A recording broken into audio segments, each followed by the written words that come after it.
Imagine you're locked in a rusted steel tube, barely wider than a subway car.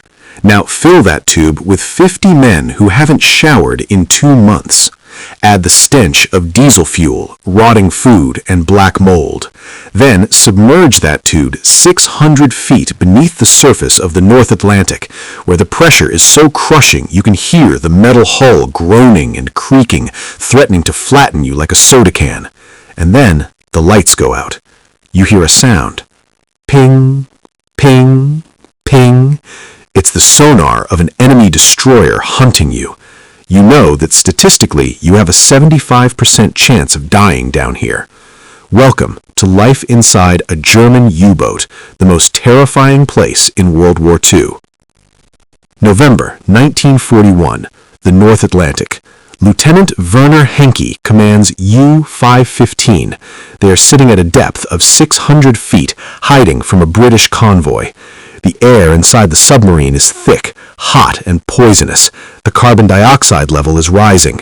Men are lying on the floor plates, breathing shallowly to save oxygen. No one speaks. No one moves. If someone drops a wrench on the steel deck, the sound will travel through the water and give away their position to the enemy. The silence isn't peace. It is torture. Suddenly, an explosion rocks the boat. A depth charge has detonated nearby. The submarine tilts violently, 40 degrees to the side. The lights flicker and die, plunging the crew into total darkness, illuminated only by the blood-red emergency lighting. Water begins to spray from a broken valve with the force of a fire hose. But the water isn't the worst part. The worst part is what happens if that salt water touches the submarine's electric batteries. Beneath the deck plates where the sailors walk, there are tons of giant lead-acid batteries. If seawater mixes with battery acid, it creates an instant chemical reaction. Chlorine gas. It is the same gas used in the trenches of World War I to burn out soldiers' lungs. In a confined, sealed space like a submarine, a chlorine leak is a certain and agonizing death sentence. The men begin to cough, their throats closing up, their eyes burning. They have to fumble for gas masks in the dark, all while trying to plug a leak of freezing water that threatens to drown them. This scene of pure horror was daily life for the 40,000 men who served in Hitler's submarine force. Of those 40,000, 30,000 never came home. It is the highest mortality rate of any military branch in any modern war. They were called the Iron Coffins, and for good reason. Hollywood shows us the glory of the battle. It rarely shows us the misery of the daily grind. The reality is that most of the time the submariners weren't fighting the enemy, they were fighting hygiene and biology. Let's talk about the smell. A Type 7 U-boat, the workhorse of the fleet, had only one toilet for 50 men, and even that toilet was often filled with cans of food at the start of the patrol because space was so limited that every corner was used to store provisions. For the first few weeks, the crew had to use a bucket. Imagine the stench in a metal tube with no ventilation, heated to 95 degrees Fahrenheit by the roaring diesel engines. Clothes never dried.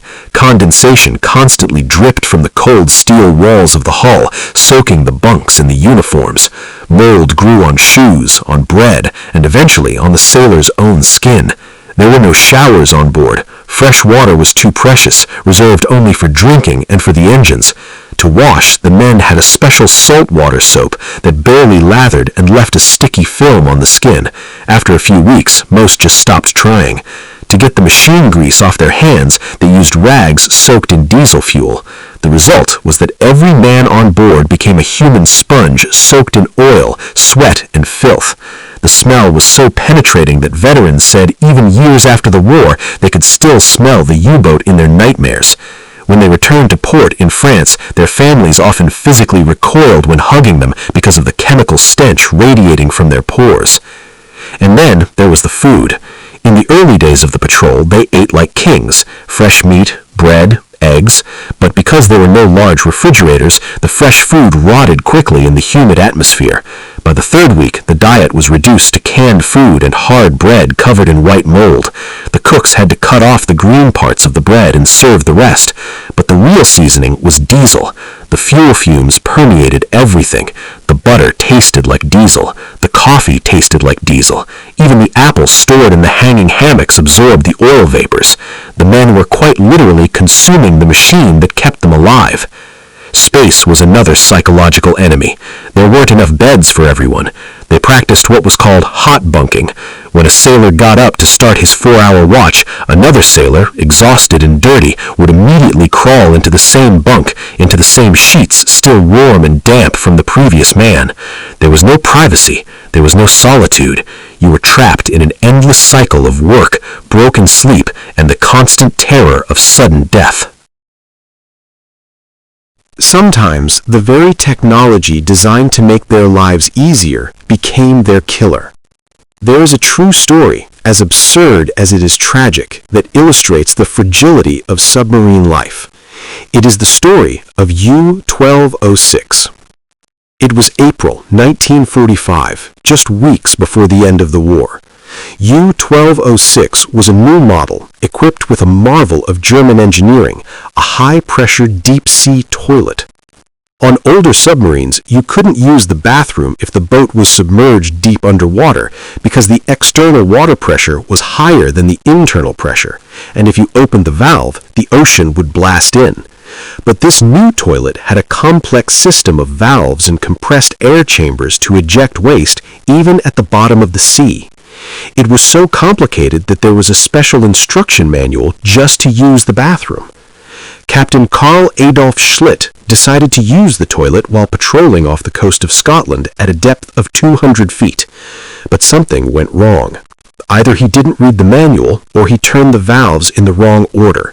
Instead of ejecting the waste into the sea, he opened a direct line between the high-pressure Atlantic Ocean and the interior of the submarine.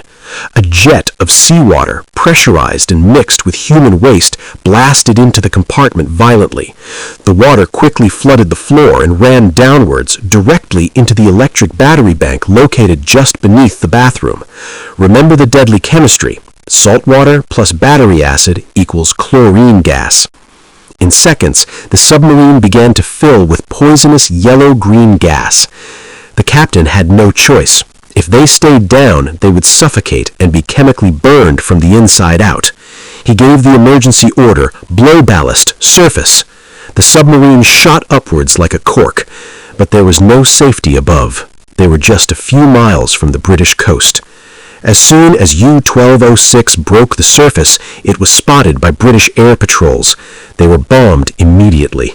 The captain had to order the ship abandoned. 4 men died. The rest were captured. A state-of-the-art submarine designed to sink battleships was lost because someone didn't know how to operate the toilet lever. It's an anecdote that sounds like a joke, but for the men who were there, coughing up blood from chlorine gas while their ship sank, it was the terrifying end to their war. But for most, the end wasn't so bizarre. It was simply silence. Of the more than 700 U-boats lost, most simply vanished. Imagine being a sonar operator on a U-boat. You were sitting with headphones on, listening to the ocean. Suddenly, you hear the sound of propeller blades. A destroyer. They are getting closer. The captain orders deep diving stations. The submarine drops to 200, 220, 230 meters. The steel hull begins to groan.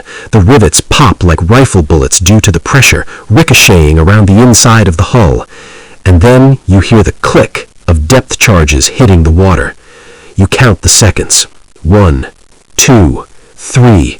The explosion is like a sledgehammer hitting the hull. The lights shatter. Pipes burst. The submarine plummets into the abyss, past its crushed depth.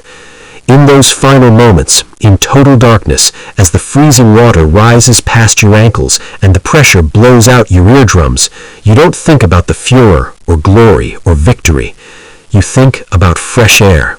You think about sunlight. Things you took for granted and now know you will never see again. When the war ended in May 1945, the remaining U-boats were ordered to surrender. They surfaced and flew black or white flags. But the Atlantic Ocean remains the largest graveyard of the war. Down there, in the eternal darkness, lie hundreds of twisted steel hulls. Inside them are the remains of 30,000 young men. They have no graves. They have no headstones. They only have the rust and the silence. The next time you look at the sea, remember that beneath that blue, calm surface, the most brutal and lonely war in history was fought. A war where the enemy wasn't just man, but the sea itself. And for the crews of the U-boats, their ship wasn't just a weapon. It was their home, their prison, and finally, their iron coffin.